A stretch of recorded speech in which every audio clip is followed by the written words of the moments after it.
नमस्कार दोस्तों। इंडिया और पाकिस्तान यह एक ऐसा टॉपिक है जिस पर हमारे देश में हर रोज हजारों डिबेट्स होती हैं, व्हाट्सएप पर, चाय की टपरी पर और टीवी न्यूज पर। लेकिन प्रॉब्लम यह है दोस्तों कि इन डिबेट्स में इमोशन ज्यादा है और फैक्ट्स बहुत कम। आज हम हिस्ट्री के पन्नों को पलटेंगे और उनसे निकालेंगे वो सबूत, न्यूज के आर्टिकल्स और ऑफिशियल गवर्नमेंट रिपोर्ट्स। स्क्रीन पर प्रूफ के साथ देखेंगे कि आजादी के बाद इंडिया और पाकिस्तान के बीच जो भी वॉर्स एंड कॉन्फ्लिक्ट्स हुए थे उनमें क्या हुआ था। जानेंगे एलओसी कैसे बना, बांग्लादेश कैसे बना और हम देखेंगे उस टाइम देश में किसकी गवर्नमेंट थी। आइए शुरू करते हैं बिना किसी देरी के।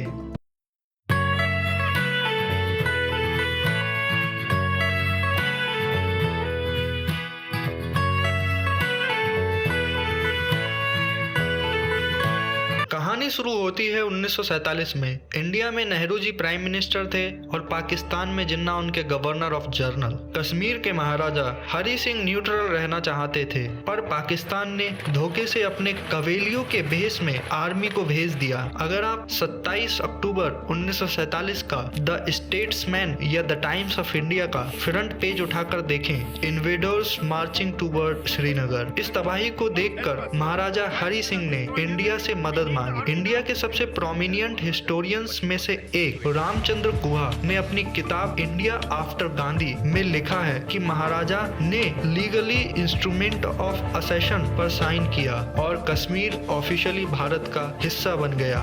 फिर आर्मी के जवान को तुरंत एयरलिफ्ट किया गया। बीबीसी आर्काइव की उस टाइम की ग्राउंड रिपोर्ट बताती है कि कैसे इंडियन फोर्स ने श्रीनगर को आतंकियों से आखिरी मिनट पर बचाया था। यह वॉर यूएन तक गई और यूएन ने इंडिया और पाकिस्तान के बीच सीज फायर कराया, जिसकी फौज जहां थी वहीं रुक गई और एक लाइन बन गई जिसे आज हम एलओसी कहते हैं। पर एक बात तय हो गई थी कि पाकिस्तान को समझ आ गया था कि वो आमने सामने की लड़ाई में नहीं जीत सकता। फिर पाकिस्तान ने 1965 में एक ऐसी हरकत की जिससे फिर एक वॉर हुई जिसे हम द डिल्यूशन ऑफ 1965 के नाम से जानते हैं। 1965 तक पाकिस्तान एक मिलिट्री डिक्टेटरशिप बन चुका था जिसकी कमान जनरल अयूब खान के हाथ में थी। उन्हें लगा इंडिया वीक है और उन्होंने लॉन्च किया ऑपरेशन गिब्राल्टर। जब पाकिस्तान का यह कवर्ट प्लान फेल हो गया तो उन्होंने अखनूर सेक्टर में अपनी फुल फोर्स से अटैक किया, पर उन्हें अंदाजा नहीं था कि प्राइम मिनिस्टर लाल बहादुर शास्त्री जी क्या मास्टर स्ट्रोक खेलेंगे। शास्त्री जी ने ऑर्डर दिया, अगर वो कश्मीर पर हमला करेंगे तो हम सीधा पंजाब बॉर्डर क्रॉस करके लाहौर जाएंगे। पाकिस्तान अपने एडवांस अमेरिकन पैटर्न टैंक्स को लेकर बहुत घमंड में था, पर बैटल में हमारे जवानों ने पैटर्न टैंक्स को खिलौनों की तरह तबाह कर दिया। आज भी उस जगह को पैटर्न नगर या ग्रेवयार्ड ऑफ टैंक कहा जाता है। यह वॉर तस्केंट एग्रीमेंट पर खत्म हुई, पर पाकिस्तान अपने मकसद में कंप्लीटली फेल हो चुका था। दोस्तों, 1971 की वॉर किसी जमीन के टुकड़े के लिए नहीं थी, यह लड़ाई इंसानियत की थी। पाकिस्तानी आर्मी अपने ही ईस्ट पाकिस्तान, जो कि आज बांग्लादेश है, के लोगों को ब्रूटली जेनोसाइड कर रही थी। द न्यूयॉर्क टाइम्स की रिपोर्ट के अनुसार पाकिस्तानी आर्मी लाखों मासूम लोगों को मार रही थी। इस ब्रूटैलिटी को छुपाने के लिए पाकिस्तान ने दुनिया से झूठ बोला, पर सबसे बड़ा प्रूफ खुद अमेरिका के डिप्लोमेट आर्चर ब्लड ने दिया। उन्होंने यूएस गवर्नमेंट को सीक्रेटली एक लेटर लिखा। इस लेटर को इतिहास के पन्नों में ब्लड टेलीग्राम कहा गया है। उन्होंने बताया था कि कैसे पाकिस्तान आज के बांग्लादेश में ब्रूटली सेलेक्टिव जेनोसाइड कर रहा था। जब 3 दिसंबर 1971 को पाकिस्तान ने इंडियन एयरवेज पर प्री एम्प्टिव अटैक किया, तब पीएम इंदिरा गांधी और फील्ड मार्शल सैम मानेकशॉ ने ग्रीन सिग्नल दे दिया। दोस्तों, CIA डॉक्यूमेंट्स बताते हैं कि कैसे यूएस गवर्नमेंट पाकिस्तान को बचाने के लिए अपने वॉरशिप USS एंटरप्राइज भेज रही थी, लेकिन इंडियन मिलिट्री ने इतनी स्पीड और प्रिसीजन से अटैक किया कि सिर्फ 13 दिन में पाकिस्तानी आर्मी का स्ट्रक्चर कोलैप्स हो गया। 16 दिसंबर 1971 को पाकिस्तान के जनरल नाइजी ने अपने 93,000 सोल्जर्स के साथ इंडियन आर्मी के सामने घुटने टेक दिए। यह वर्ल्ड वॉर 2 के बाद दुनिया का सबसे बड़ा मिलिट्री सरेंडर था।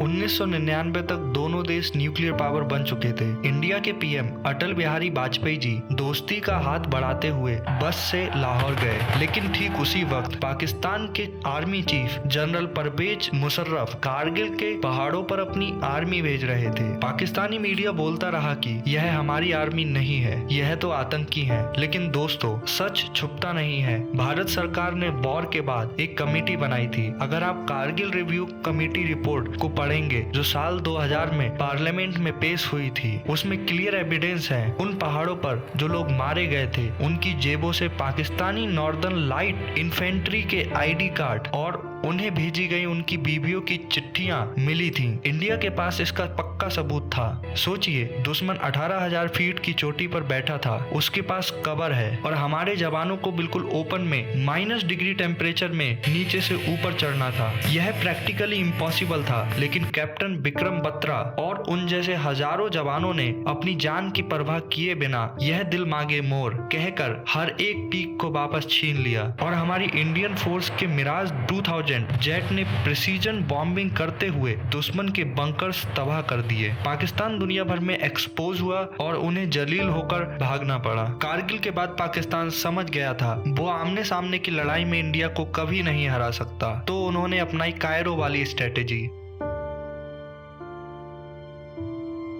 26/11 का मुंबई अटैक हो या सन 2019 का पुलवामा, पाकिस्तान डिनाई करता रहा, पर global watchdog, financial action task force की रिपोर्ट और राउटर की रिपोर्ट ने सालों तक पाकिस्तान को अपनी ग्रे लिस्ट में रखा, क्योंकि उनके पास क्लियर सबूत थे कि टेरर ग्रुप्स को पाकिस्तान स्टेट फंडिंग देता है। लेकिन अब इंडिया बदल चुका है दोस्तों। उरी अटैक के बाद हमने LOC क्रॉस करके सर्जिकल स्ट्राइक किया। पुलवामा के बाद हमारी एयरफोर्स ने बालाकोट में घुसकर टेरर कैंप्स उड़ाए। आज का डॉक्ट्राइन क्लियर है कि इंडिया की लाइन क्रॉस करोगे तो हम घर में घुस के मारेंगे।